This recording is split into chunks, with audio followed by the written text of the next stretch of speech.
Hi everyone, welcome to another episode of Black Tub Bootlegs. Today's review, Madballs.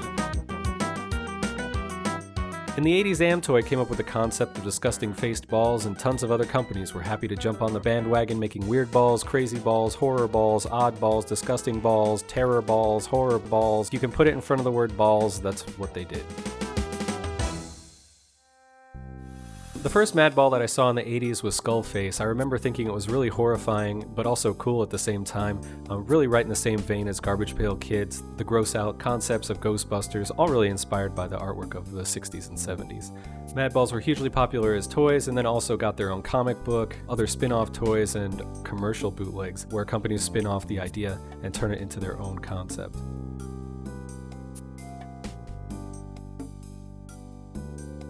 Our first bootleg is inspired by Dust Brain. This is potentially from the Terrorball series. It's very hard to know where these toys come from unless they're mint in the package. The Terrorball series has some of the best molds and paint jobs that you'll find, much more cleanly done than other things that we'll be looking at soon.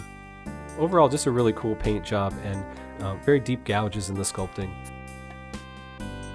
Our next Dust Brain bootleg actually comes to us from Argentina, the El Sonido del Terror figures, made by Miluplast. I believe they've actually started manufacturing these again in Argentina. The paint jobs are very simply done, very quickly with an airbrush, and the molds have this weird brushed texture to them. Then we also have other toys released in the United States with a similar mold, so I'm not really sure who did what first. The next version of Dust Brain we have is a horror ball, potentially also an oddball, known as Evil Knievel. This one actually came to me from the UK. It's just a very simple natural gum rubber. It has a strange ace bandage kind of texture to it. This is my least favorite bootleg from the horror ball series. I'm not sure why he has vampire teeth, really stupid concept. You'll see him in red, white, and blue, blue and white. This one happens to be red and this natural gum color. Again, another bootleg from Argentina. We have a copy of Arg. Again, really cool artwork from Argentina. Lots of features of the sculpt just aren't painted. There's this weird slime stuff kind of pouring over the back, and they haven't really made a big deal out of painting it a particular color. They've actually flopped the design for Arg, where his big eye is on the left instead of the right, and his mouth is also grimacing in a different direction. Our next Arg bootleg is from Kohl's, sold as crazy balls or oddballs. Most of the ones I've seen recently are oddballs. It's very similar to the original Madball sculpt, but the paint job is just not there at all. The colors they've chosen are way different, and just the quality of the paint job isn't even close to original Madball work. At least they had a stencil for the stitching on the face, but then again, the veining in the eyes just looks awful. Looking at Argentina again, we have a Slobulus bootleg. You can see the eyes hanging out, but the veining is very rough. Very strange color choices for all this stuff. Very disgusting sculpt. Not sure why his brain is white. Quickly airbrushing things instead of working with stencils. The mouth is stenciled and the eye is stenciled, but everything else is just really quickly done by hand. Again, we have the weird texture on the surface. Moving on to our Skullface bootlegs, you can see we have a bootleg of a bootleg. I believe this is actually an oddball. Bonkers had these as promotional items. If you saved a certain number of UPCs, you would receive this ugly ball in the mail. The difference between this bootleg and the actual Bonkers release was that it had stitches or needles down the left side of the face holding a large gash together, and the eye was actually popping out instead of being cut in. Overall, really cool, simple take on the Skullface design. Again, from Argentina, we have another strange-looking take on the original Madball designs. This one appears to be a goat, and the only reason I've lumped him in with Skullface is just because of his gritted teeth, very similar to the original Skullface design.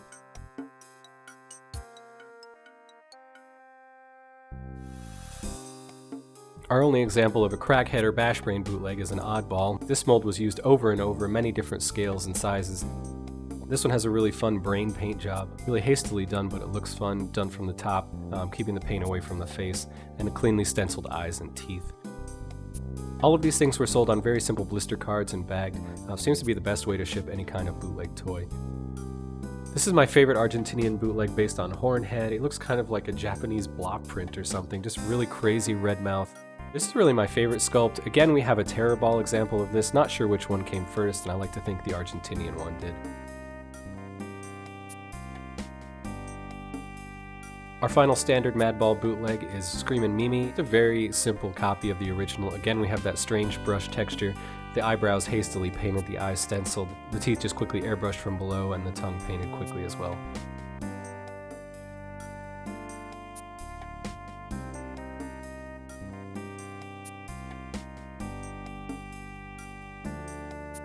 Simple Madball concept products are still being produced today. There are new legitimate toys being produced, but also very simple bootleg toys.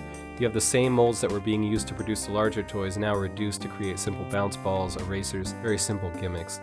There's so many great examples of bootlegs out there, it was really impossible to gather everything together for this video. As many legitimate toys as there are bootlegs of those toys and bootlegs of those bootlegs. Soma had a ton of toys that I couldn't possibly afford to collect and show you here in this video. Overall, a hugely daunting amount of variety, almost impossible to collect every variation of these things. As we've seen in the past, the simplest concepts make the best toys and the best bootlegs. Thanks for watching, and as always, stay tuned for more Black Tub Bootlegs.